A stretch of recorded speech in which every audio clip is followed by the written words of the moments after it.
these huge highs and full body buzzes for days was very much linked into wrong meds and also shit going on in my life. But the medication was making me go pretty wild. And then, of course, mixing that with alcohol can be a disaster too.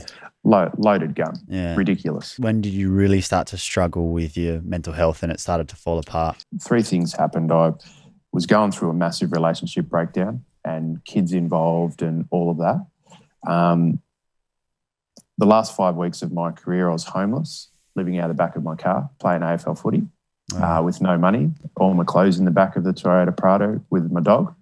Right. And but lo and behold, in a twist, the weirdest part is I was in career best form. And that's just bizarre to even get your head around. What do you put that down to?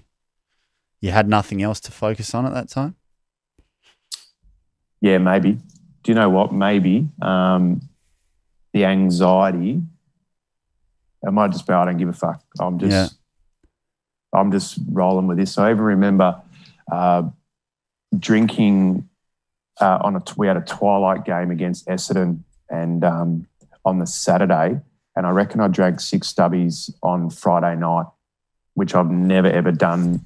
Yes, I was a big drinker, but not much before games, if any. So I really remember drinking those 6 beers, waking up a bit hazy, knowing anxiety from knowing that I've done the wrong thing, and just had a rip snorter, just leather poisoning. It was, and then you trick yourself that this is all right. Did you do it again? Yeah, of course. Those 5 weeks were career best form, massive risk taking, nightclubs. Relationship was gone. I was getting a divorce, and there was just I don't care. I'm going to have as much fun as I possibly can. And footy was 3rd on the list. Drinking, girls, and footy. Yeah. Where did that lead you? It led me to retirement. So those 3 things, obviously, relationship breakdown, retirement, and my body was gone. I had 3 operations in 3 weeks. And this might sound a bit weird, but because of my mindset and the mania, I was becoming quite addicted to the feeling of getting put under.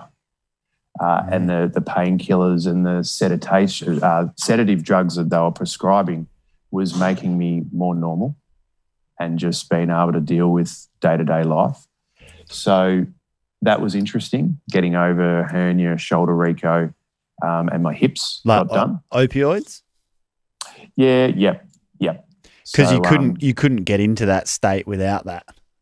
No, not at all. I wasn't saying I was not necessarily addicted to the painkillers afterwards, but addicted to the feeling of general anaesthetic and that total release of not having to think anymore, which leads us into those when things really did get bad and spiraling out of control. Those suicidal sort of thoughts and tendencies were starting to play in my mind a little bit. Didn't have a plan, but it was just in the back of the head thinking about what it felt like when I was going under in those operations. And that was after you'd retired? Yeah, so 2008 retired. I was working at Channel 7 as a sports reporter for 10 hours a week, so not much commitment, and getting paid $50K a year to do that. So still reasonable money just to tick them over. Was buying and selling commercial property as a director of a company, but didn't have to put any collateral behind. It was just doing big deals. And again, think about what we've just spoken about with personality and chasing stimulus. I was doing deals like $12 million. Not my money, but imagine the thrill of that over long lunches at the Raffles Hotel, down in 3 bottles of Sauvignon Blanc Cloudy Bay, and securing a $12 million deal. Not something that someone in your frame of mind needed to be doing at that time.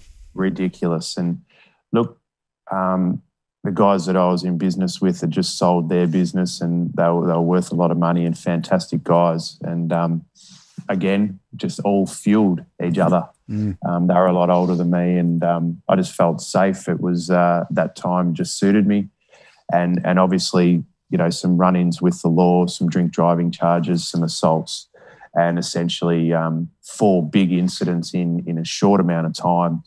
Channel 7 gave me the sack, which was fair enough. And the boys that I was in business with also struck me off the directorship of the commercial property buying. So I was on my ass, broke, and it was my fault. So there was no pointing fingers. I'm sad. And every time I got in the shit with the law, I'd put my hand up and say I was guilty. I'd just take it on the chin. And I saw a lot of the inside of a courtroom in 2008, 9, 10, and 11.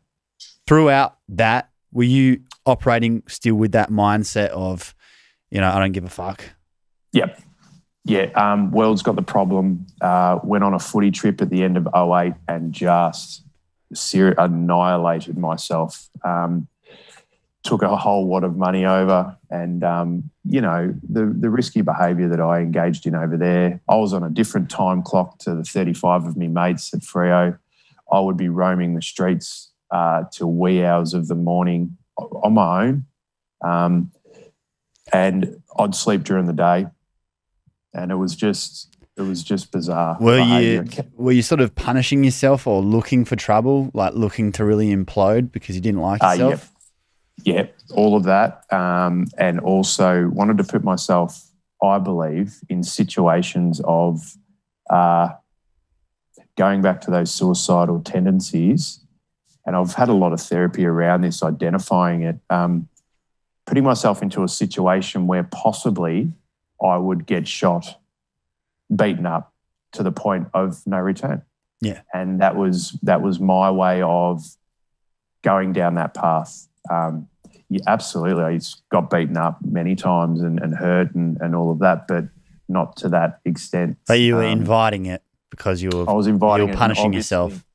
Punishing myself, but also in violent rages, retaliating and trying to hurt people just as much as I wanted to get hurt. It was a very interesting time mentally, and obviously I got put before a judge.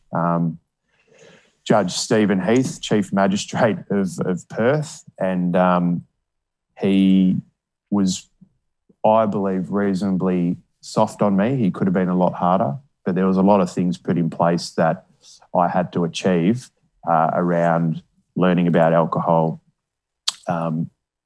engaging myself in as an outpatient at the Leederville Clinic, which was pretty scary. So I'd go through the back door, see my doctors, do my therapy, some group sessions and stuff, which was fairly hectic with ice addicts, and I was just trying to recover from alcohol, and that was bad enough. And go down that process of trying to work out what the bloody hell was going on with this bipolar. So we did get correct diagnoses of bipolar through that whole scenario, but we got, again, wrong medication to deal with bipolar. So I was on a roller coaster ride for another couple of years to get, one, ADHD medication and correct diagnosis for ADHD, and also correct medication for bipolar 2. And you only narrowly avoided going to jail? That, in my opinion, spent a few times in East Perth lockup, and this felt at ease in there on my own in that cell away from public. And it was time for me just to, used to wear a black jacket with a hoodie. And I remember just putting the hoodie on and just sitting in the corner, blind off my guts, hammered. They said, do you need a lift home? And this is how intoxicated. I said, no, I'll walk. I know where I am, East Perth, North Bridge is over there. Took a wrong turn and ended up lost. Had to get a cab back home, and I was like 25 minutes the wrong way on that night. So I used to come home to Asha, my partner and now wife, and just show her the green slip, and she knew where I had been. And that was, a place where I felt safe. So, but me in jail, no way. Like, didn't want to go there, scared, all of that stuff, but was pretty close, very, very close.